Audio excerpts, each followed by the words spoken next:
যেভাবে আগলিয়ে রাখবেন। ইয়া রাব্বাল আলামিন, তিনি যেভাবে দেশনেত্রী বেগম খালেদা জিয়ার মাগফিরাত কামনায় রাঙ্গুনিয়ায় দোয়া মাহফিল অনুষ্ঠিত হয়েছে। রাঙ্গুনিয়া উপজেলা বিএনপি এবং এর অঙ্গ ও সহযোগী সংগঠনের উদ্যোগে এই দোয়া মাহফিলের আয়োজন করা হয়। কবরের বাসিন্দা হয়েছেন, তাদের রুহের মধ্যে বখশিশ আতা ফরমান। ইয়া রাব্বাল আলামিন, বিশেষ করে দেশনেত্রী বেগম খালেদা জিয়ার শুক্রবার ২রা জানুয়ারি রাঙ্গুনিয়া উপজেলা মডেল মসজিদে দেশনেত্রী বেগম খালেদা জিয়ার আত্মার মাগফিরাত কামনা করে বিশেষ দোয়া অনুষ্ঠিত হয়। আপনারা সবাই কষ্ট করে এসেছেন, ধন্যবাদ জানাচ্ছি এবং কৃতজ্ঞতা জানাচ্ছি। এবং জাতীয়তাবাদী দল, আপনারা সুসংগঠিত থাকবেন, কোনো মিস কভারে মিস কথায় কান দেবেন না।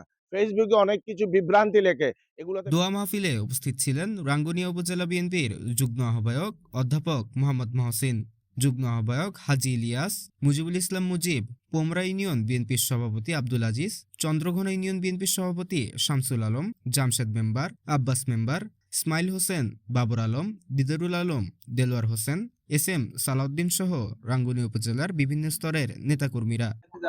11টার সময় আমি বিএনপির ফেসে দেখছি যে মিডিয়া সেলে আজকে দেশনেত্রী বেগম খালেদা জিয়ার রুহের মাগফিরাত কামনা করে মিলাদ এবং দোয়া মাহফিল কেন্দ্রীয়ভাবে গুলশান আজান মসজিদে এবং আমাদের এই উপজেলা ভিত্তিক ইউনিয়ন ভিত্তিক করার জন্য বলছে।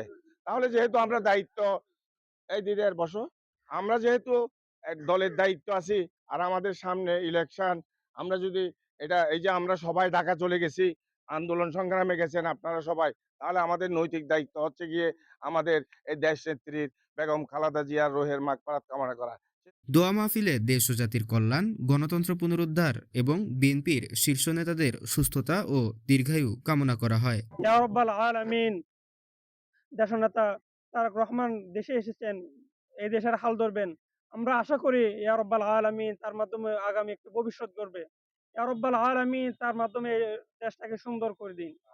নিউজ ডেস্ক, সিরিজি পোস্ট, চট্টগ্রাম।